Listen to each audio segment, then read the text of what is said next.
For this video cast, we'll be going over example problem number 9. One of the things you'll notice about this video cast is that the format is a little bit different. I don't follow exactly the same written pattern that we've done in the past. So you are still responsible for doing that, simply because it's presented differently to you visually. I still expect you to record it in exactly the same manner we have been on the page that you have for notes. All right, a cannonball is shot at an angle. At the peak of its trajectory, the ordnance is 87 meters above the launch point. If the horizontal component of the initial velocity is 15 meters per second, find the range. I'm not going to spend a great deal of time talking about how to identify the implicit and explicit variables. We've spent lots of time on that, so hopefully that will make sense to you. See me if you have questions about how I did it on this one. The important thing to recognize on this problem is that we have to get pretty creative on it. It's not as easy to figure out how we're going to solve it. We can't use just the given horizontal and vertical information you see on this problem. We're going to have to use a little bit different approach. This is a situation where we're going to have to split the problem in half. And we're going to have to use what we know about the symmetry of these problems so that we can use just the portion of the problem that is the peak to the landing. When we do that, we can use the formula you see on the screen, and we can reassign all of the variables as you notice along the left side of the screen. So take a moment to understand how I did that and how I did the initial substitution. All right, on this slide you'll see that I'm just showing you how to go ahead and make your way through this problem. You substitute the values in, and you'll see on the bottom line that I've subtracted 87 meters from each side, so that's why I have negative 87 meters equals 1/2 times negative 10 meters per second squared.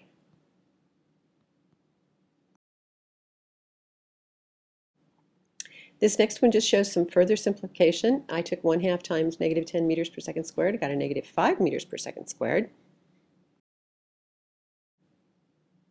Then by dividing both sides by negative 5 meters per second squared, I have 17.4 seconds squared equals t squared. But I'm not done yet.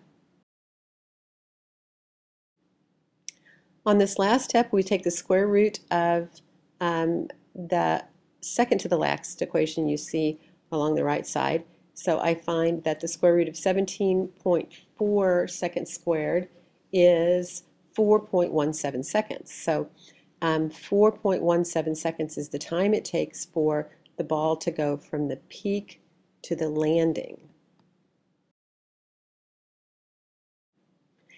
Now I can add that information about time back to the list of givens.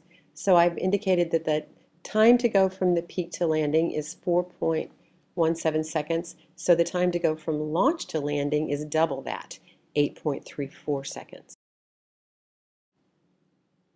Since the time that it takes to go from launch to landing will be the same, whether we're thinking about vertical or horizontal motion, then I can also include under the horizontal column that the time was 8.34 seconds.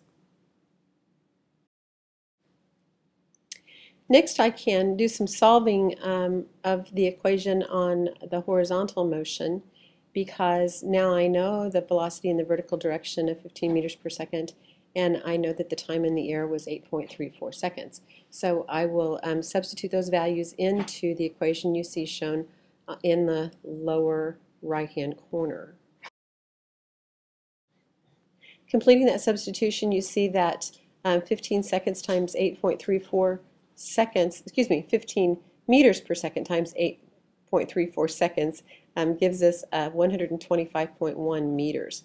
So the range of the ball was 125.1 meters. There's often more than one way to solve these problems, so you'll notice that on the next few slides I show you an alternative solution. This solution actually requires more steps, but if it's more clear to you, then you are certainly welcome to use it.